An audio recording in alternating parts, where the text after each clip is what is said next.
Welcome back to Studio F, where on Fast Times Willy B, we'll be reviewing Anora. Gentlemen, let's broaden our minds. Russell!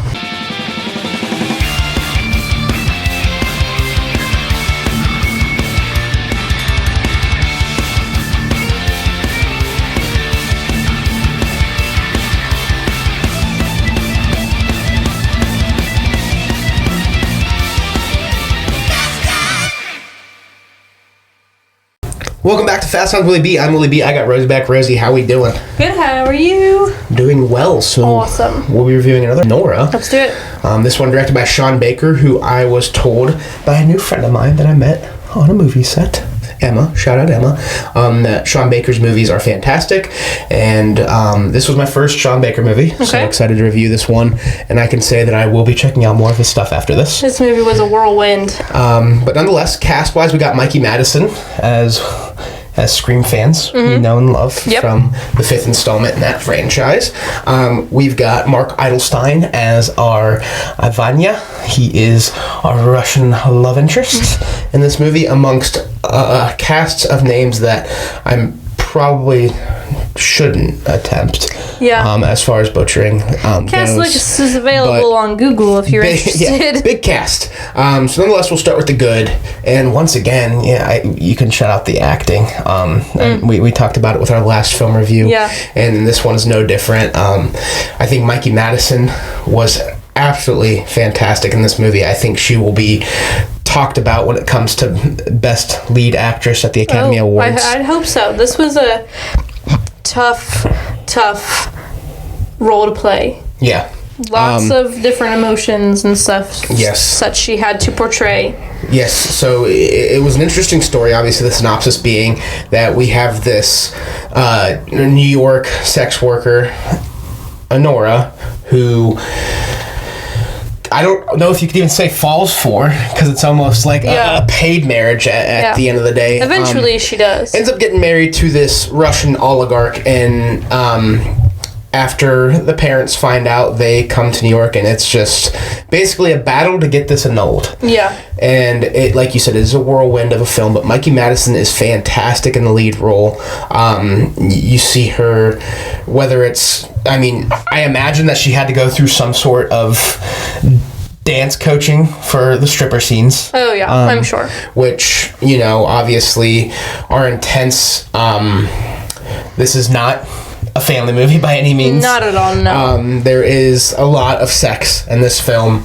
But nonetheless, the strip club that we primarily are set in, HQ, the set design is fantastic. Oh, yeah. The lighting, how it's set up. You can all of feel the ambiance. The characters that we get. We don't get to meet all of them other than her friend Lulu and then basically Diamond, who is her rival, you could say. Yeah. But even just like the background chatter we get from these people, and like it feels like this was authentic. Oh yeah, you can feel in a lot of those scenes. You can feel the vibe, definitely sitting in the theater. And then obviously you got a lot of this movie set in the mansion, in Avenya's mansion, with him and Anora, whether it's their New Year's Eve party, which was bonkers, them just being them.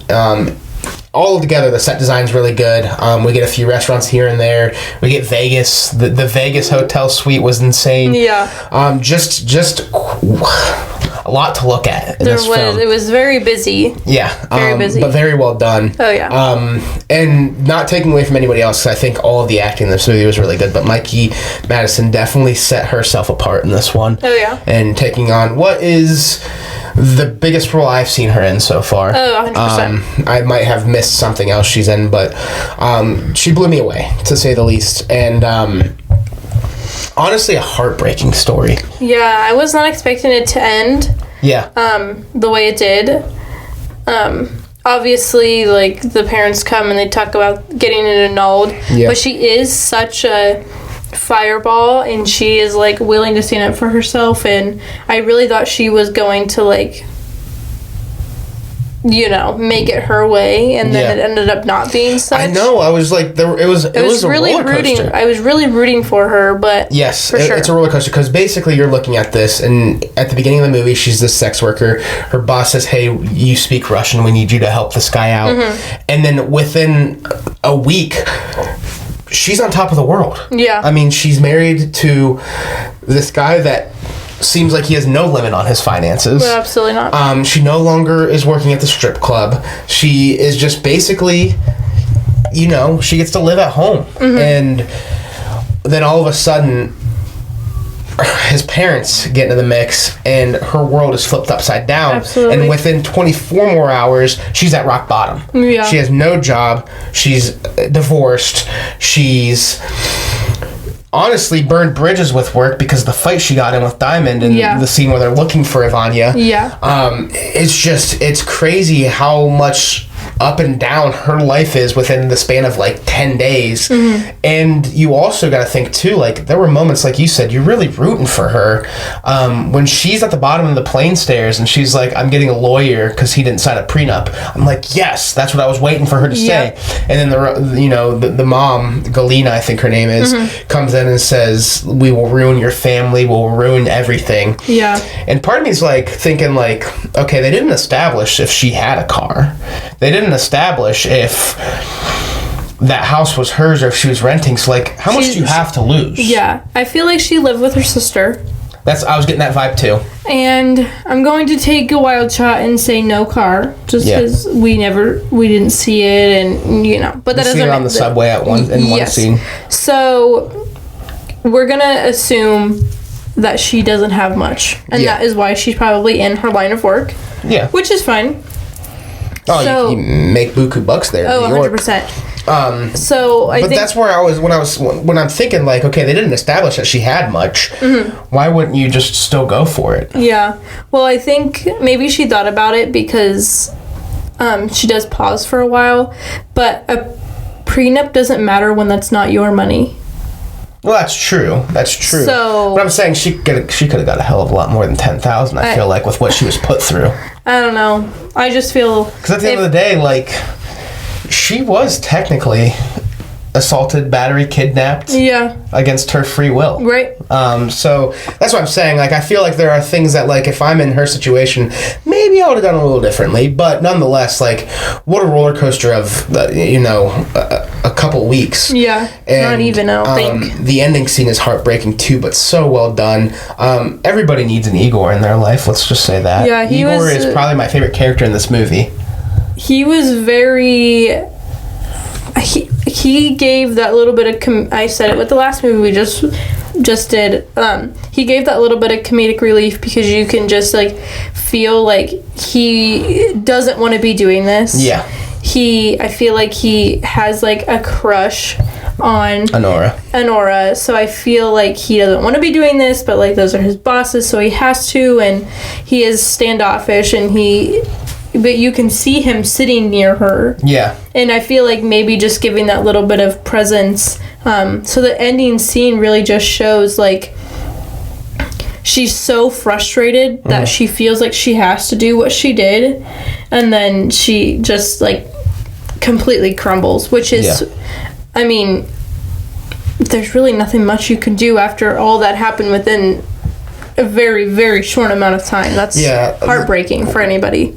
This is probably my favorite part of this film, and Sean Baker's writing is Igor's character. Yeah. Because when you're introduced to him in the car with Garrick, you're like, okay, he's just a goon that's going along for the ride to, figure out what's going on with this marriage. Right. And then all you really get of him is like, don't let the girl out of the house. He says hi in a very funny way, and he has her tied up. He gets bit in the neck. Like he's really like at this end of the day, he's like not the most prominent character in this movie. He's just along for the ride. Yeah. But throughout the movie, we get shots of him and Anora like walking up the boardwalk or in the back of the car where he's like. You can tell he wants to say something. Yeah. And I just loved that element of the movie. And you see him progress throughout this movie and develop as a character, not always through dialogue, but through mannerisms and the way he's walking and the way he's acting around Anora. And obviously, we finally get him, the plane is where we get that big step when he pours a drink for her. And then obviously another big step is when we finally are in the annulment room and he's like, shouldn't your son apologize? Yeah, that I was shocked that he said that, because prior he maybe said like a handful of words. Yeah. So it was... But you could tell that he was like, she's getting fucked over in this situation. Yeah.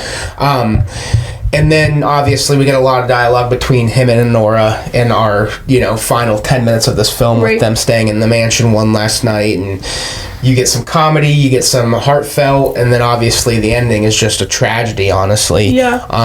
And Igor just pulls her in for that hug and holds her while she cries. And that's what I mean. Igor is easily my favorite character in this movie. I think he's very well written. He's not like super complex, but the way he's written is almost complex, and you have to catch things with him for sure. Because it's not all spoken. And I think I like that a lot. Yeah. So shout out Sean Baker for that alone, because I think Igor is a very well written character, and he was probably my favorite part of this movie. Yeah, for sure. Not to take away from anybody else, because, the way a lot of these characters are written very well. I mean, you've got Toros, who's stressed for his life because he's in charge of this kid, and this kid ended up going to Vegas and getting married. You got Garrick, who's trying to battle it through despite definitely having a concussion and broken nose. Oh my gosh, that vomit scene was absolutely foul. You've got this mess of a Russian family, honestly, and I love the scene where, she calls him a pussy and the dad's just laughing. It just goes to show how much a mess is going on within that family. For sure. Just overall, this, like you said, this movie was a wild ride. It was bonkers, but it was very well done. Very well done. Oh, yeah. And definitely worth the watch. I agree. I do love some of the shots we get. The boardwalk shots when they're walking in front of the roller coaster, the Cyclone, or when they're walking in front of some of the restaurants.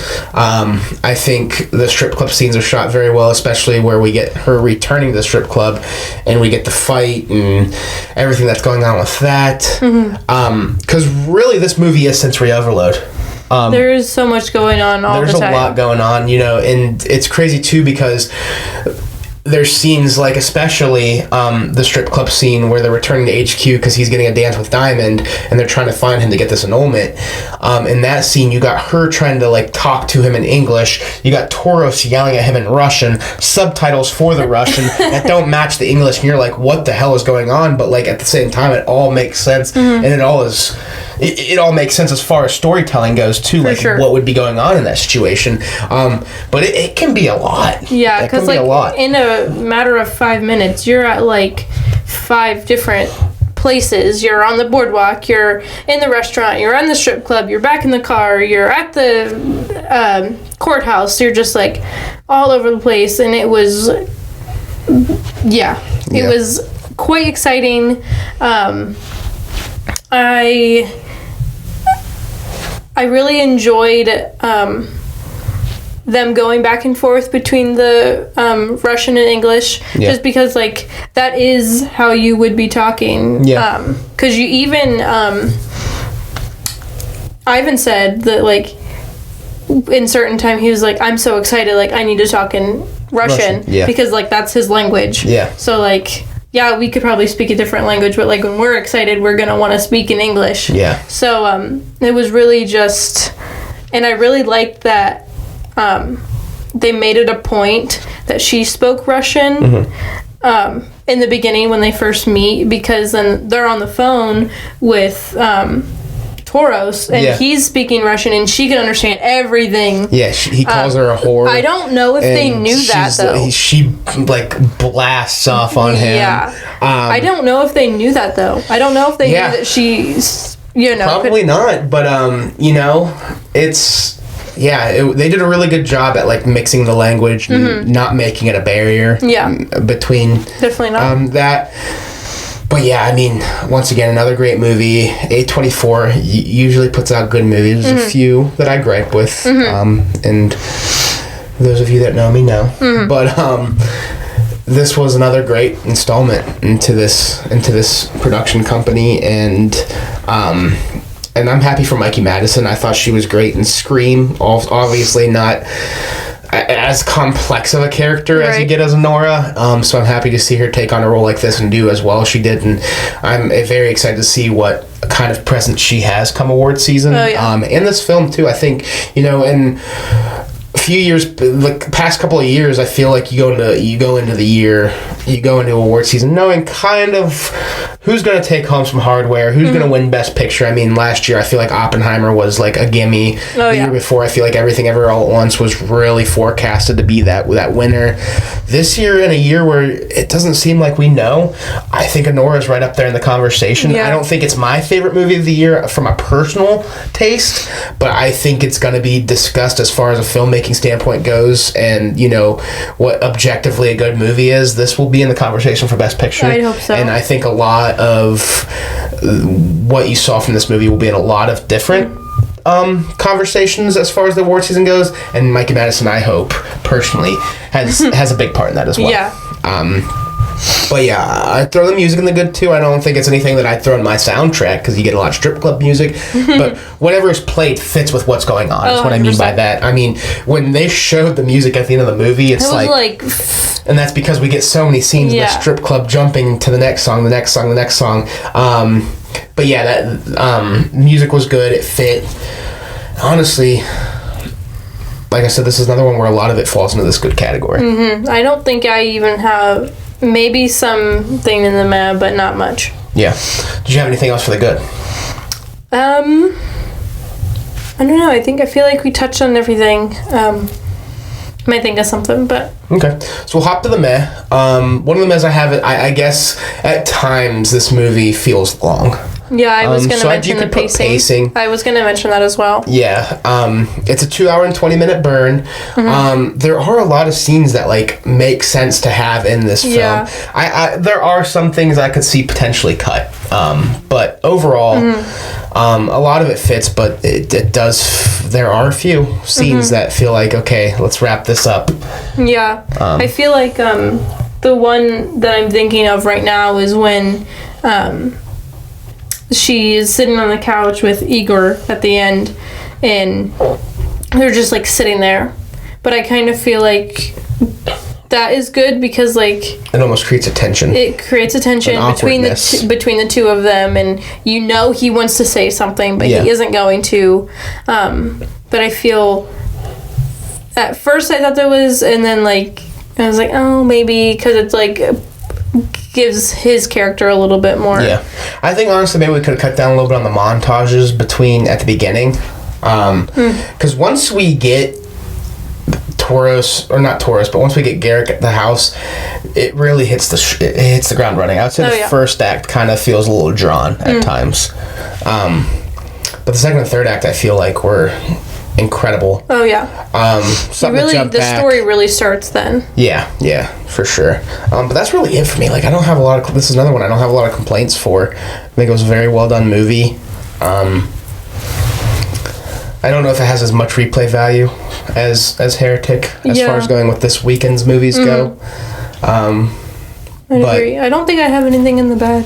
Oh, I don't have anything in the bad. No. I think it was a very well done film. For sure. So we'll hop to our final thoughts and ratings. What do you want to leave off with Anora, and what do you give it out of 10? I don't even know. It was just bananas. Yeah. It was definitely not something you would see in a. I don't even know how to describe what we just watched, because it is crazy and the story is so good. I'm glad this story got great directors to do it, because I feel without it would have flopped for sure. Well, yeah, I mean, Sean Baker writing and directing his own story definitely for sure was the route to go. But I feel like if it were to be taken and done a different way, it probably would have not been as successful, because even early on it got great ratings and reviews, which is part of the reason I was excited to go, because I just wanted to see what everyone else was thinking about it. And we didn't see anything. We go to the movies twice a week, and we never seen a trailer for this or anything, so it was kind of through under the radar, and I think it really shocked a lot of people. So with that being said, I'm gonna give Anora a 9. Okay.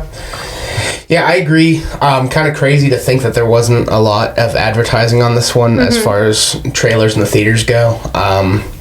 Something else I'd like to throw in the good that I didn't mention was the comedy. There was a good amount of laughs in this movie between, obviously, Anora kicking the ever-living crap out of Garrick and Igor at the beginning, or Toros and seeing him just frantic, or there was a lot of good laughs. Oh yeah. Listed as a rom-com, but this really is a drama if you ask me. For score, I'm going to go in agreement with you. I think I'm going to just go to a flat 9 out of 10 because there's not a lot to knock on this movie. I think could have maybe been a little shorter with some cuts in the first act, but even then it's like it's hard to pick what exactly you'd cut out. Maybe a little less of the sex. That's that was my gripe with Poor Things too. Poor Things, I thought the sex was just overdrawn a little bit too much. Yeah. I get having it in the film, but maybe a little less. Could have gone a little farther. Right. But nonetheless, I still really enjoy this movie. It makes me intrigued to watch more of Sean Baker. So nonetheless, I'm pleased with what I watched. Yeah, me too, for sure. That'll do it for Anora. Rosie, thank you for coming on. Always a pleasure. Thank you all for watching. If you like what you're watching, check out some of the other videos. Hit the subscribe button or follow the social links down below. Any of it is appreciated. And we'll talk to you all soon. Peace and love.